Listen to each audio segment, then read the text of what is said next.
Hey, Johnny boy. It seems that your father has left me with yourself for his dairy beverage again. Oh, but fear not. I will not bore you of my composition any further. Rather, we shall find a substitute. A substitute that'll get us into the holiday spirit. Let's see here. Here! Let me withdraw a plug from my equipment. Why is it sticky? Here we go. Chapter 1. The elevator shaft rattles, Echoing into the abyss.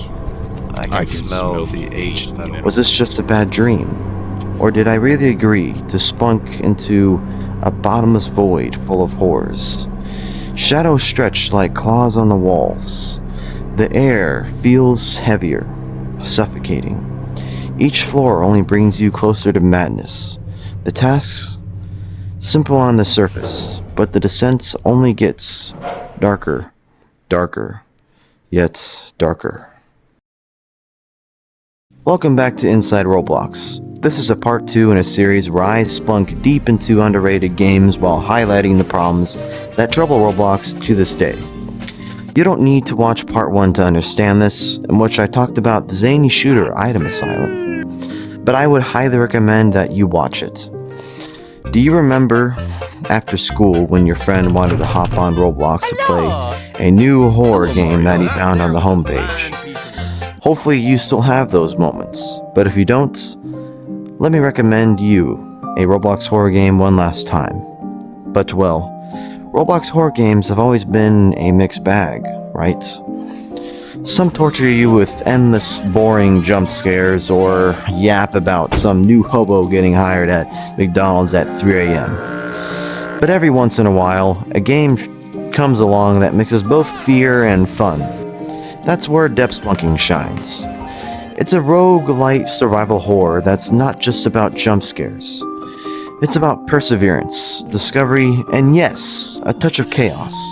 Let's splunk into the depths of what makes this game among the best in its genre.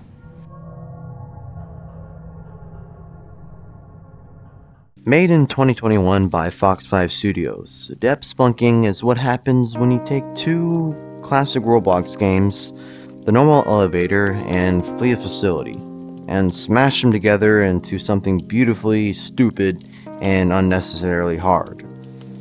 It's like someone looked at these games with completely opposite vibes and said, you know what would be hilarious? If we combine them into a nightmare that ruins friendships. And honestly, they nailed it. The game description says it all. It's chaos, it's suffering, it's hard, and well, it's somehow fun. But you're descending into an endless void, stopping at each floor to do some random chores like some unpaid intern. Except instead of working for John from HR, you've got actual monsters trying to kill you. There's no end in sight, so your goal is just to survive as long as possible while the game gleefully cranks up the difficulty, while increasing the entities, while also having a different environment every single floor. The entities escalate in number every 6 floors. The music becomes eerier the deeper you go, ensuring no two runs are the same. But it's not just about enemies. The game's floors are littered with items, from the mundane to some secret items, like the desired horns of sloth, which can only be obtained by completing the bestiary, a mechanic that encourages exploration and discovery of either collecting notes or, yes, dying to entities. The discovery is what makes this game fun, and I won't try to be too specific with things, but if you hate even the tiniest bit of spoilers, check out the game first and then come back to this video, okay? So this game really leans into the hardcore vibe. Most players fail to splunk past floor 15, which is basically the game's polite way of saying, you suffered enough, please leave. If you decide to take the hint and dip, you get badges like well-earned rest and I'm out of here. which, let's be honest, sounds like a participation trophy for quitting. Meanwhile, some absolute legend named Osvaldo L reached 157. Floor 157. For context, the badge for 100, which is literally called Madman for a good damn reason, because you literally have to be Patrick Bateman from American Psycho. Only 8 players have ever earned this badge, which makes me really wonder, do those 8 players ever get this? Like I mentioned earlier, every 6 floors, excluding the first floor, adds an entity. The most common entities you'll encounter are the Warden, like from Minecraft, the Drone, which is essentially the immortal snail, the Mimic, which cosplays as a player to essentially, well, bamboozle you, and the Wanderer, which is basically a everyday New Yorker that walks around, and if you get too close, he'll pull out the gat. There are many, many more, but these are the most common you'll splunk into. If you get far enough past floor 15, you'll encounter bosses too, such as Envy, the Mannequins, and Echovore. There is also a secret boss that shows up called the Sloth, which only comes around after floor 2. The Sloth is the hardest boss in the game to beat because your dumbass took too long to complete simple tasks that even a 5-year-old could do. Just keep in mind, the Sloth gives you 4 minutes to beat 9 tasks in this floor if you're on single player. And every now and then, he'll disable the power, freezing you temporarily. Oh, and if he spots you, you're best off dying right there where he saw you, so your other teammates who are with you don't die too, as he's the fastest entity in the game. So you're best off just using a tracking strategy, using the echolocator, which tracks entities anywhere on the map if the entity is close to it. Pay attention to his footsteps, keeping distance is key, and he does rely entirely on eyesight, so hiding behind structures is very useful. Earlier I mentioned the Horns of Sloth, which is an item you get if you get 100% of it documented in the bestiary. Although the horns are worth getting it though, as it's the item that allows you to splunk the fastest in the game, allowing you to outrun most entities, gaining 1+ speed every 4 seconds, capping at 5+ speed. The twist is that if you stop moving for 2 seconds, all the speed buffs are lost. I would like to cover more of these entities and these items, but that would require a whole entire another video, as there's even some harder ones as well, like I mentioned, the bosses, but that would require a whole another video. Now that I've given you a horror Roblox game to splunk into, you probably don't believe me that this game is scary, right? And yes, most people don't take Roblox horror games seriously because they cannot wrap their heads around like an application like Roblox is suitable for elementary schoolers and can be used to make a game of fear and dread. And I would agree, because they often fall back on overly familiar tropes and are often in multiplayer. And many rely heavily on the long-winded dialogue or direct clones of mainstream horror franchises, like Five Nights at Freddy's. These games might borrow their structure, but they rarely capture the essence of true terror. However, what makes a Roblox horror game stands out is not just their ability to scare, it's their creativity. Unlike simulators or tycoon games, which tend to feel repetitive, Roblox horror developers are consistently experimenting with unique mechanics and ideas. Each game adds their own twist to a familiar formula, either by cranking up the difficulty or presenting a new mechanic in ways that often catch players off guard. An actual scary game on Roblox is the Mimic. For instance, it tells a really good story through anxiety-inducing visuals and soundscapes, building unease rather than relying solely on flashbanging you.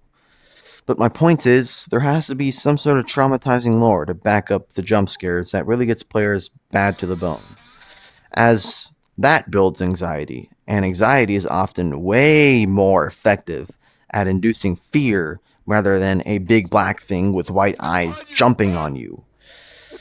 And then there's depth splunking. While the game insists it's a joke, its mechanics reveal in experiments far more unsettling. The tension doesn't come from the usual tropes, it comes from the facts, the game traps you into an endless descent, doing mindless tasks. But, well, every spunk could feel like it could be your last, because staying too long on the floor could invite catastrophic consequences, and every creak, hum, or screech heightens your anxiety. And because there's infinite monsters and infinite floors, anxiety builds endlessly. But depth spunking is a multiplayer game, and mostly is meant to be played with others, and playing alone versus playing with other people can make a big difference. Rather, it's often frustrating when your friend has a frickin' skill issue, and often it's a relief when your teammate dies because you get less tasks every floor. Kind of like Lethal Company in a multiplayer sense. It's absolutely scary when you're by yourself trying to do all the tasks and trying to get all the items, but in a multiplayer sense, it's just kind of having fun while, seeing your friends die around you. Roblox horror games might not always make you scream in terror, but are more about crafting weird, wonderful, and downright unhinged experiences. Whether it's a clever mechanic, a twist that you didn't see coming, or a premise so absurd that you wonder how it even exists. Roblox quote-unquote horror keeps players hooked. In a platform drowning in Dress to Impress, horror games are like that one friend in a party who shows up naked. Unexpected, slightly alarming, but it's the life of the party.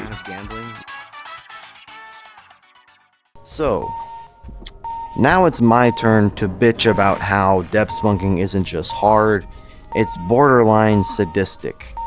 My best run ended on floor 17. It's called Mad Honey. Honey from Nepal gives you hallucinogenic effects. Oh god. It's Mad Honey. And it's like banned in some countries, but it's not banned at all in the US. There's like zero legislation on it. Should I buy it? God damn it. Would it be a you're just able to buy it? Where are you even looking at this? Like, can you just buy it off of Amazon or something? You could buy it on Amazon. Oh god. Shut the fuck up. But you can, but there's, it's like $114 for this. Floor 17. Okay, you did it. And honestly, it felt like I climbed Mount Everest only to be pushed off by the Eye Master. Speaking of which, this entity is Nightmare incarnate. When his eyes are closed, he's just there. He's harmless, spunking his own business. But the second they open, that's it. You're done if he sees you. He locks onto you and doesn't just chase. He could run you across the entire map.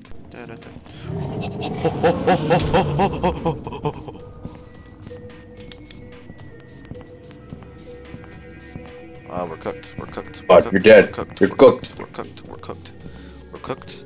We're being cooked. I'm cooking. I'm not cooking. Give me. Fuck. And he'd still find you. Then there's the projected. The corpse and the ghost are harmless when unmerged, as they only react and kill you if you get too close. But if you're unlucky enough to see one forming, you got only a few seconds to react. Once it emerges and spots you, it will relentlessly hunt you down, squealing like a damn hog, and running just as fast too.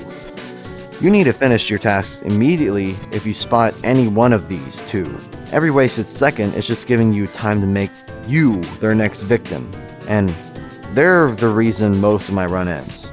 Also, item consumables play a crucial role in survival. These items surprise me like the spunk juice. I mean, I wouldn't drink it, but the fizziness and it sticks in my mouth, and honestly it's just very salty and the white color is off-putting. But hey, it gives you a great 3+ 8 second speed boost, and I can't complain.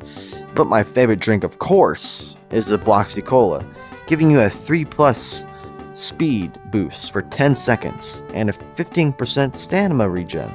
It is the drink, and will always be the drink of Roblox. Then there are lobby items, which you can buy with cash earned after each run. These range from practical tools like the echolocator, like I mentioned earlier, to game-changing items like the depth gauge, which adds plus 0.1 to every stat, which is speed, luck, and stamina, and negative 0.1 priority, which for every spore you spelunk, which I'm assuming only means the Diddy monster prefers your friend more than you, all because you're wearing a funny clock on your shoulder. One standout is the speedrunner shoes, a badge item that's not too hard to unlock, as all you have to do is complete a floor in less than a minute, and gives you a 2+ speed boost, plus 50 max stamina. Perfect for beginners and even seasoned players. But there's also a D6 dice which gams 1 to 3 materials, which could be a battery, wires, or metal, but has a lower chance to grant consumables. And yet this game never stops stacking the odds against you, even with these useful items.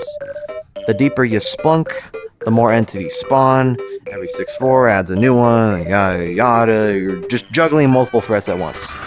In addition to that, there's also 2 random events that have a chance of happening, those being the powder outage, reshuffle, essentially reshuffling all entities on random locations. Hey, editor here, there's 2 more actually, that my dumbass forgot to mention. So, there's also bonus entity, which just adds another monster into the chaos, even on any floor.